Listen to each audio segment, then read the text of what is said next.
యో నిన్నే పిలుస్తున్నారన్నా అర్జెంట్ నీ పాటికి నువ్వు దిక్కులు చూస్తుంటావు. ముందు ఆడికి పోయి ఏందో చూడయ్యా.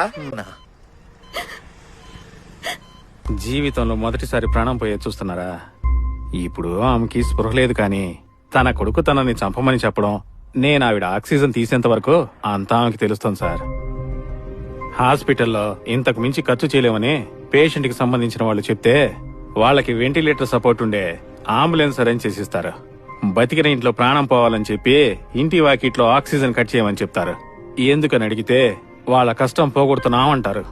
లోకంలో ఏ తల్లిదండ్రులు డబ్బులు లేవని తమ పిల్లల్ని చంపుకోవడం లేదు సార్. కానీ ఇక్కడ ఎంతమంది పిల్లలు తమ కన్న వాళ్ళని ఇలా చూసుకుంటున్నారు చెప్పండి?